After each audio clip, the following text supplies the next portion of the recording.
অনেক অনেক দিন আগের কথা।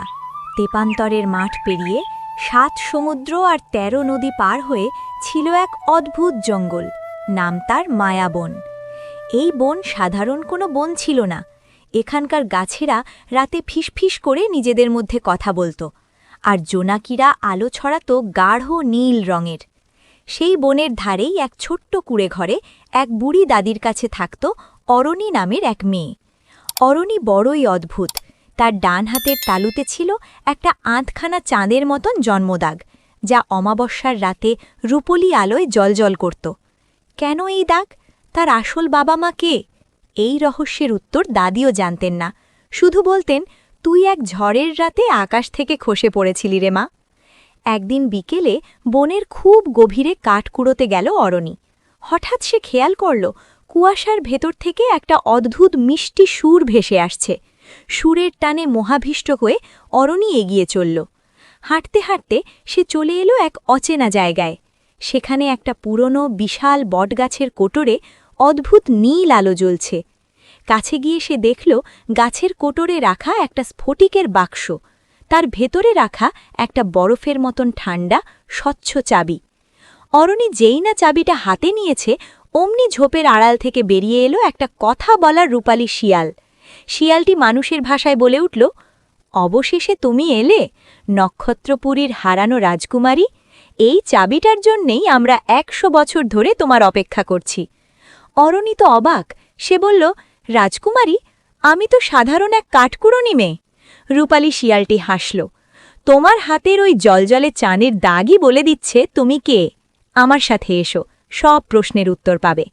শিয়ালের পিছু পিছু অরণি চলতে শুরু করল বনের আরও গহীনে। তারা দেখল ডানাওয়ালা একরত্তি ফুল পরীদের, যারা শিশির বিন্দু আর চাঁদের আলো দিয়ে গলার হার বানাচ্ছে। পার হতে হলো মায়াবী আয়নার হ্রদ, যেখানে জলের দিকে তাকালে নিজের ভবিষ্যতের ছায়া দেখা যায়।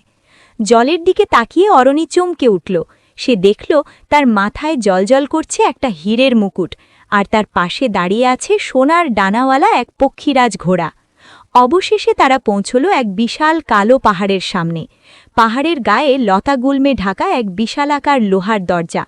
দরজায় খোদাই করা একটা আধখানা চাঁদের চিহ্ন, ঠিক অরণির হাতের জন্মদাগটার মতন।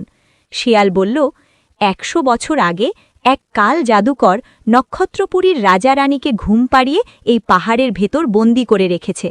অভিশাপ ছিল, যেদিন তাদের হারিয়ে যাওয়া মেয়ে এই স্ফটিকের চাবি নিয়ে ফিরে আসবে, কেবল সেদিনই এই জাদুর দরজা খুলবে।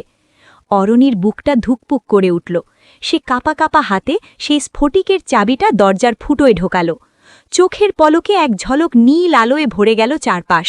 মর্মর শব্দে ২ ভাগ হয়ে খুলে গেল পাহাড়ের দরজা, আর ভেতরে তাকাতেই অরণির চোখ ছানা বড়া। পাহাড়ের ভেতর লুকিয়ে আছে এক অপরূপ জাদুর রাজ্য।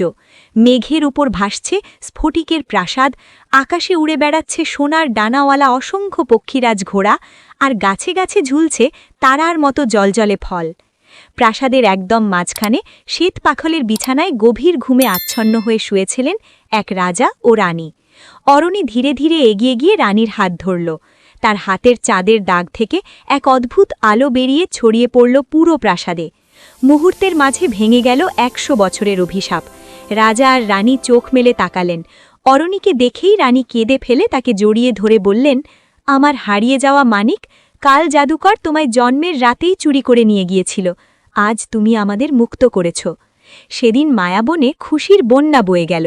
পরীরা নেচে নেচে গান গাইল, রূপালী শিয়াল আনন্দে ল্যাজ নেড়ে লাফাতে লাগল, আর জাদুকরের কালো জাদু চিরতরে ধুলোয় মিশে গেল।